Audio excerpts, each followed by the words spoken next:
First up, the right tools for the right job. First up on the list, a good pair of hair cutting scissors, also known as shears. What you're looking for is something on the smaller side, about 5 to 6 inches in length. Next up, we've got a standard barber's comb. This is a narrow comb that has both a fine and wide teeth end. It's going to be about 6 to 8 inches long. Next up, 2 mirrors, and at least one that's handheld. This is optional if you have somebody else cutting your hair, but it's nice to be able to see yourself, to be able to give feedback to the person who's cutting your hair. If you've got longer hair, we want to have at least a couple large hair clips, about 3 to 4 inches in length. These are going to be used to hold the hair in place before you cut it. Next up, we've got clippers. Now in today's tutorial, we're going to rely more on scissors, but clippers are really nice, especially for the detail work on the base of the neck and the lower parts of the head. Thinning scissors are really nice because they allow you to cut half as much hair. Basically, in the transition zone, when you're going from short to longer hair, you're able to get a nicer, smooth transition without the lines. Next up, you want to know the basic head terminology. First up, we've got the crown at the top of the head. Next up, we've got the hairline. This goes along the front top of the face, all the way back behind the head and around. Above the ears, we have the upper half of the head. Below the top of the ear, we have the lower half of the head. Now for most hairstyles, the bottom 2 inches of the upper half, that is known going all the way around as the transition zone. Now right at the base of the lower half, we have what's known as the nape. This is where the neck connects to the head. And let's talk about the part. If the part goes right down the center, that is known as a center part. If it goes to the right side or to the left side, that is known as a side part. Now, before we get into this, the 3 big mistakes you want to avoid.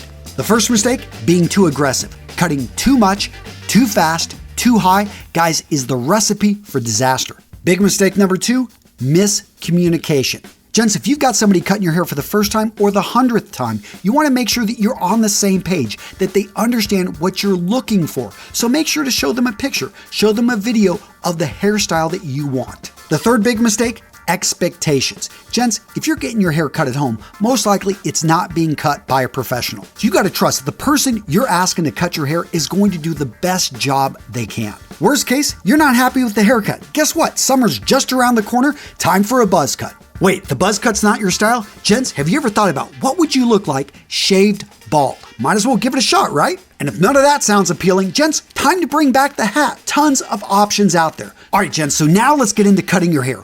Rule number 1, envision what you want. So look at yourself in the mirror and play with your hair. Look at the various lengths. Look how on the sides it's a lot shorter and up on top it's a lot longer. And in fact, let's have a little bit of fun here. Imagine the electrified look. Basically, if your hair was to stand on its end, what it all would look like. Now the difference between the desired electrified look and the current electrified look, this is where you want to cut. Now this sounds simple, but it's so important that you understand and you communicate clearly what needs to be done to get to the desired look you want. Step 2 to cutting your hair at home, hair prep. First up, wash your hair. Use shampoo and conditioner if necessary. You want your hair to be clean, get rid of any product, anything that would be in your hair, you want it cleaned out. Next up, after drying your hair, go ahead and comb your hair straight back. Next up, take a seat in your favorite chair, make sure that the floor around you is cleared, and finally, don't forget to protect your clothes from any loose hair by having a towel or a sheet wrapped around you. Really quick, interrupting today's video to tell you about Vitamin, my new company using natural and organic ingredients, making amazing hair products to help you look better.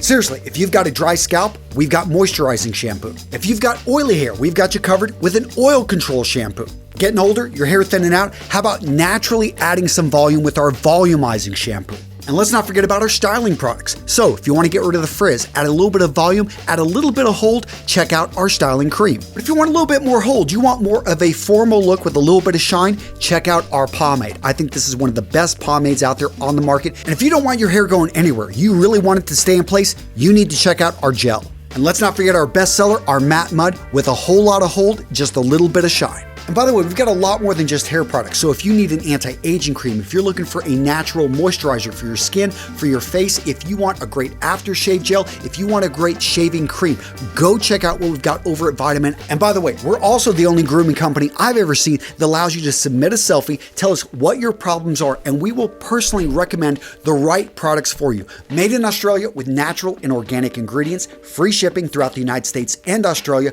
and a 100% money-back guarantee. Gents, I'm linking to Vitamin, my company, down in the description of today's video with the best deal you're gonna find out there. It's not gonna last forever. Use it or lose it, guys. That link right there is gonna take you to a special page where you will get the best deal out there on the web for natural, organic grooming products that, yeah, I'm proud to stand behind and I want you to go check out. Step number 3, to cutting your hair from home, start with the sides. Now, if you remember the diagram I showed you earlier, this is the lower half of the head. Remember that 2 inches right above the ear? That's the transition zone. You don't want to cut there yet. So using your comb with the bristles facing up, starting at the base of the hairline, lift the hair on the lower half of the head and begin to cut. You're cutting about 1/4 of an inch at a time. Now you want to repeat this, going a little bit higher, about 1/4 to 1/2 inch each time, but remember, not into the transition zone. You move around the head in a steady movement, starting at the base, then going up gradually about 1/4 of an inch each movement, and you're just systematically going around the base of the head. Now remember, it's always better to cut less than more because we can go over this again. And in fact, once you've made your first pass, take a step back. Look at your work and then make a decision. Do I want to go over again and then take off maybe an additional 1/8 of an inch? All that being said, if you feel your work here is pretty good, let's move on to step 4, cutting the top. Now note, we're skipping right past the transition zone and we're going to focus in on the top of the head. So to begin cutting the top, I want you to start from the front and make your way to the back. Focus on the center 2 inches.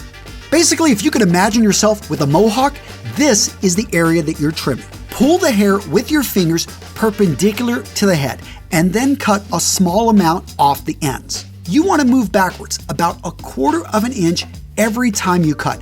This gradual transition right here is going to make for a smooth look. Once you've gone to the back part of the crown but not into the transition zone, we are going to go over to the left side. Now for the left side, we've got another area about 1.5 to 2 inches wide. We're going to go ahead and make our way back, repeating the same process. Again, once we get to the back of the crown, but not into the transition zone, we're then going to move over to the right side and then focused in on that 1.5 to 2 inch wide area. We're going to make our way back, repeating what we did on the other two sides. And again, gents, I can't say this enough. It's better to cut less. We're talking about 1/4 of an inch than it is to be overly aggressive. Now, one thing you may notice when cutting the hair on the top of your head is that one side may be longer than the other. This is actually very normal, especially if you comb your hair over to one side. My style right here, I've got a left side part. So the hair on my left hand top area, that is going to be in general longer. On each side, just cut an equal amount. So if you cut 1/2 inch on the right side, well, then cut off 1/2 inch on the left side as well. Step number 5 to cutting your hair at home, the connection zone. All right, Jen, so in my opinion, this is the trickiest area to cut your hair. You want to make sure that you proceed with caution. You can do it, but you want to be very careful. Cut only a little bit at a time. If you brush your hair just straight back, the transition on both sides is going to be relatively the same. However, if you part to the right like I do, the left side isn't going to have as smooth a transition as the right side in general. On my left side, I'm just going to have longer hair right next to the transition zone than I will on my right. It's not going to be even, but the way I style my hair, it works. Let's take that top hair and get it out of the way. Using your clips or fingers, you want to pull the top hair and keep it out of the way. Now, starting at the bottom of the connection zone, using the same comb technique we mastered earlier, you want to go ahead and hold the hair perpendicular to your head and connect the upper to lower haircuts by starting to create a transition. Now, it's here in the connection zone where we are building the silhouette of the cut when it comes to the connection of the longer hair on top with the shorter hair on the sides. If in doubt, leave the hair longer. Look for the lines that the barber or stylist left and try to follow the silhouette that was originally there. And similar to the lower half, you want to start on one side. In this case, we're starting here on the left and move your way to the back and then over to the other side. So now let's clean up around the ears. You want to use the comb and scissors to raise the line around the ears. Again, be careful, you don't want to cut yourself. Next up, look for random long hairs, random areas where you missed something.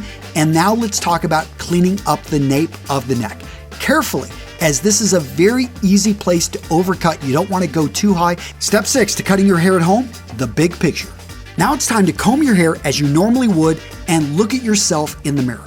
What do you think? First up, are there any lines? These are clear transitions between short and long hair. You want to try to get rid of those as best you can. Next up, you're looking for off shapes. These are puffy areas where the hair lays more than on one side than the other. It creates an imbalanced, asymmetrical look.